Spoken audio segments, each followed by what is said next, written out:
Microsoft is trying to keep your computer secure with the release of 12 new patches. 2 are marked critical, and that's the company's highest threat rating.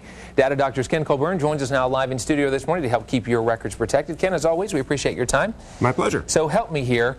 Is a patch what it sounds like, and that is just kind of fills a hole? Exactly. All right. They're constantly finding that hackers are kind of looking at Windows in a different way than you and I do, trying to figure out ways to kind of get in. So they find these holes, and when they find a hole, it's publicized. Microsoft learns about this new hole, creates a patch. It's this constant battle between hackers and Microsoft. So 12 patches released at one time, and I think 9 are going to Windows, right? Correct. Something like that. Correct. Does that number alarm you at all? It doesn't alarm me, but that is definitely more than normal. Okay. Usually you see 1 or 2 a week. Okay. So when you see that many, that means somebody found a major hole that they obviously have to patch up a bunch of holes that were found. Okay. Fortunately for everybody out there, it's not that big of a deal. It's kind of like, it sounds scary at first that these hackers are constantly coming after you, but it's kind of dangerous to drive a car, you know. Yeah, sure. But once you learn the rules of the road and understand this is how I keep myself safe, it's not so bad. I mean, the fact that you could actually die every time you get into your car doesn't keep us from getting in the car. So Right. It's not that bad. You just need to learn the rules of the road on the internet. Okay, let's do so- that.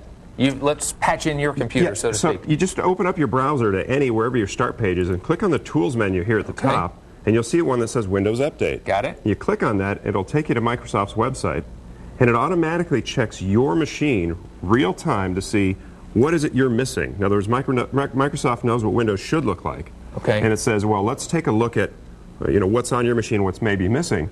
And if you look over to the right here, I purposely turned off my automatic updates. By default, this should be turned on. So if you notice that this is turned off, click on it to tell it, hey, every day at 3 o'clock in the morning, go check to see if there's something new. Oh, wow. So that'll make it automatic. And then if you're manually checking at this point, you just click on the Express button.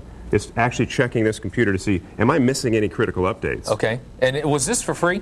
This is always free. Okay. This is all part of Windows. I pulled a quote from an IT expert, and this gentleman said this: there are hackers just waiting to pounce on these patch codes the moment that they come out. They'll be digging into the code. So are the hackers staying ahead of the Microsofts of the world always, pretty much? The bad guys are always going to have the upper hand because they're going to take what was designed to be used in a certain way and look at it in a completely different way than developers and users and everyone else.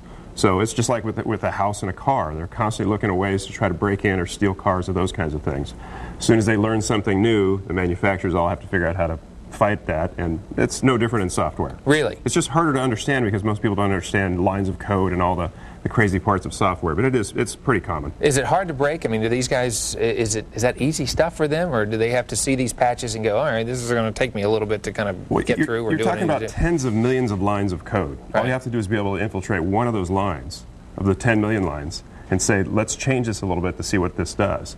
So if all they need is some kind of incentive and some kind of lead, and let's face it, your personal identity is a pretty lucrative thing to go after. So they're going to constantly go after this. And organized crime from around the world, they can now attack you from anywhere in the Pacific Rim, the Eastern Bloc countries, and they're doing that. And the way that they do that is they figure out how to get into your machine through the different operating systems that you're using. Boy, and then once that ID theft happens, it is just so tough to recover everything. It is just a pain. It really is, but it's a reality of life, so educate yourself. You have to educate yourself. And of course, if you have any other questions, you can come see this gentleman here. Ken, we always appreciate your time. My pleasure. Thanks very much. By the way, you can get more information on those security patches by going online. You can go